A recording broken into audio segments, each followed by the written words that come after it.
This ceramic artist takes inspiration from nature.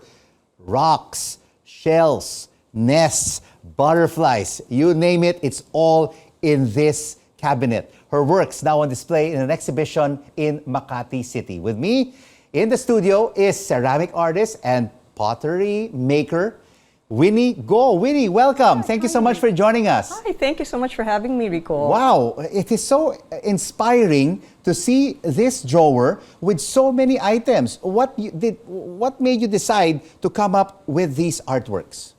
Well, first of all, the inspiration really comes just from a very simple notion of family life, the experiences I have with my children, the people I love, and from childhood to teenager life all the way to my adult life as a mother. Yeah. Why this butterfly? Okay, I have to be very careful. This is very fragile. Why a butterfly? Well, you know, butterfly is supposed to symbolize good luck and good fortune. But more than anything, if you look at this box, you know, the butterfly is there to help you do anything you want. That's actually why. And later on, if you want to ask more in detail, I can tell you why this particular box. Yes. But, yeah. But of course, I'd like to ask you about all the individual items, and then you have a lot of ceramic stones here of different shapes and sizes. Yes. No, this one is blue brown ceramic rock, and then this one. What is this? What is this item? That's something that you find sometimes in the beach. You know, urchins, something. It could actually be anything you want, but those are sometimes fantastical shapes that I think of. And sometimes it doesn't even really exist, but it's something that I just imagine and decide to make. And then in this little corner of the drawer are vintage knobs. Why did you decide to include all of these vintage knobs in this art piece? Because I think as an artist, I have used clay as my canvas, but it doesn't mean I can just stick to clay. I believe in using mixed media. That's why I use rope. I use a lot of fabric and textile in my work, and I like to mix them all together. And that gives it a different dimension in my work. That's why I like to mix it up. All right. All of these other items that we have in the drawer are made of ceramic, but these vintage knobs, where do they come from? Where did you gather them? Well, I gather them from flea market because I'm a very big lover of flea markets. So everywhere I go in the world, I never go to the best department store. I always go trek to the best flea market, the markets in the side of in the corners of wherever the little towns are. And that's where I think I find all my jewels. Wow, yeah, these are indeed jewels because they're all unique. And in the exhibition at the Art Informal, you have about maybe more than 10 drawers there? Well, actually, yeah, about 19. About 19 drawers. Yes. And every piece in that drawer are all unique. None of them are alike. Yes, that's right. And how hard and difficult is it to work on one piece? Well, you know, when I'm working on one piece, on any of my works, I just really sit there in the silence of my studio and quite actually in the zone or in a meditative state. And I just work on it, and it's actually very free flow. I never draw what I make. I just make it in a very spontaneous way. And some works definitely take a long time to make. Yes. And some works take a little easier time to make. So I just keep on making it and discovering how I can make something. Even like this butterfly, for example, Rico. It looks really complex to make one of these. You know, I have never made butterflies before.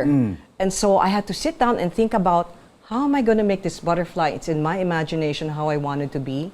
And I just keep on making it and doodling and just figuring it out in clay until I finally get it right. Yeah, but of course when it's clay, it's soft. Yeah. What is the process of making the ceramic art and then firing it up and making it solid? Well, the first thing you do, of course, you get a bag of clay. Some people make their own clay, some people buy their clay. In my case, I buy my own clay. And then you either work on the wheel or you mold it with your hand, you know, you do hand building. And then you have to go through a drying process. Some people put it in a place that's heated so that it will dry immediately. Some people use a blow dryer. Some people let it dry naturally. And then after that, you bisque fire it for 14 hours in your kiln. And then after that, when it comes out, you glaze it, you paint it, whatever is your style, and then you have to glaze fire it again. But who inspired you to be a ceramic artist? Actually, the funny thing is I have this funny story. I was actually in business school when this all From happened. business school to being a pottery I know, maker, it was purely, a ceramic artist. It was purely accidental. You know, I would go from where I lived, take the shortcut to business school class, and every single time I would take the shortcut and the pottery studio was there. And every day I would stand there before class started and in awe watch all these people and say, oh my gosh. After 1 year, I said, I think I can do that. My hand was itching every day. I think I can do that. I went to the fine arts department and they said, I'm sorry, miss, you have to stay for 4 years in order to take this class. And I'm like, oh no, I can't do that. I've already finished college. And so after I graduated, I got married and then I started doing ceramics with different teachers. Because I've seen your other works. They are vases, they're Yes. bowls, Yes. they're plates. Yes. And this one, when I went to the exhibition, it's a drawer. And of course, you mentioned you have 19 drawers Yes. with different items inside the drawer. Why do you decide to pick this drawer? To And keep- this drawer is not for sale. This is your personal collection now. Yes, it is. And I'll tell you why. First of all, some of the other doors are really big and I Yeah. have no more space in my house. But second to that, actually the most important reason is this. If you look at all these items, these stones for me have so many textures in it. They're smooth, they're rough, they're long, they're round, and actually it represents to me all the things we endure in our life, as we all carry rocks in our life. Yes. But nevertheless, even if that's the case, I'm going to keep those rocks because they help me grow up. Help you grow up, and Yes. also these items also represent your family, Yes, your they kids, do. and They your do. husband. They do. And this, for example, these knobs represent the two people that are no more around in this world, and they passed away. But they were always with me when I was going to flea markets in France and in Manila. Yeah. So tell us, until when is your exhibit at Art Informal? It's going to be till December 3. Congratulations, Thank Winnie, you. and Thank for you so joining much. us Thank you so on much. the final word. Thank you so much.